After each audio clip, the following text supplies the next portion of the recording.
এই কবরের ভিতরে এলো কয়টা সাপ? এই জায়গাটার নাম কি? দাঁড়া দাঁড়া, উত্তর নাগরদী।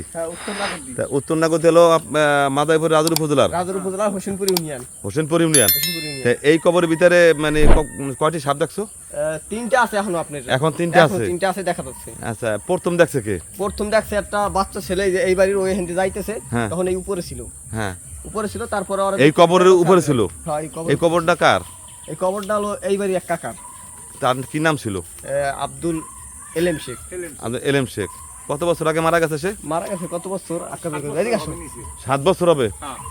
তা 7 বছর আগে মারা গেছে। এদিকে আসুন। পরে এই কবরের ভিতরে হলো তিনটি। এটা কি সাপ? লাইট মারো, লাইট মারো দেই, একটু লাইট মারো 1 মিনিট। দেখি দেখি দেখি দেখি। ও বিশাল বড় সাপ। এটা কি সাপ? এটা কি সাপ? এটা যে গোল বাহার কয়নি দেখি না। দে লাইটটা আমার কাছে লাইটটা একটু সুন্দর করে ধরুন তো, আমি একটু দেখি। এই জায়গায় সাপ মোট কয়টি? তিনটি সাপ। দুইটা তো দেখি। দর্শক, আপনারা দেখতে পাচ্ছেন যে এই কবরের ভিতরে লাইটটা সুন্দর করে তিনটি সাপ বসবাস করছে। বড় বড় দুটো জাতি সাপ। এই মাটির ভিতরে সাপ, এই মাটির ভিতরে সাপ। এটা হলো জাতি সাপ। ভালোভাবে ধরলাই।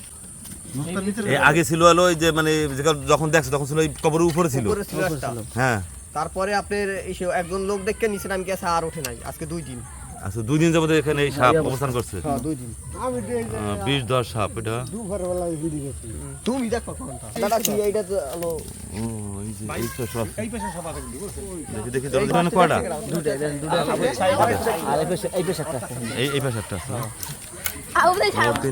ওই যে মাথায় আছে দেখো, ফুল ফুল মাথায় কিন্তু ফুল হয়েছে, মাথায় ফুল। তাহলে জাতির সাপ। ওখানে যায় না, সর সর সর।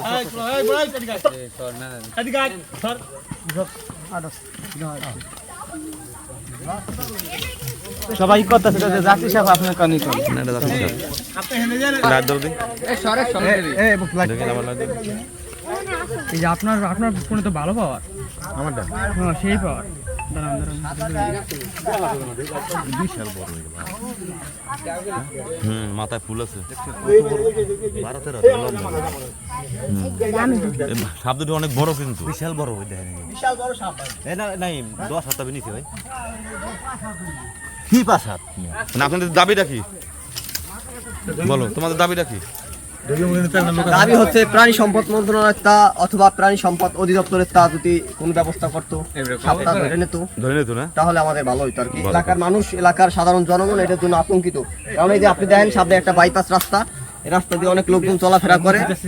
পাশে মসজিদ, মানুষ রাত্রে নামাজ পড়তে যায়। এই কারণে মানুষ বেশি আতঙ্কিত।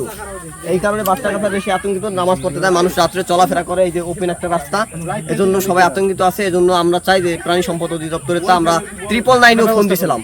999 ফোন দিয়েছিলাম, তারা আমাদের একটা নাম্বার দিছে যে আপনারা এই নাম্বারে যোগাযোগ করেন। প্রাণী সম্পদ অধিদপ্তরে কি একটা নাম্বার দিয়েছে, তারপর এই নাম্বারটা আমরা এই ফোন ঢুকছে, কিন্তু তারা ধরে নাই, ফোন রিসিভ করে নাই। না, রিসিভ করে নাই।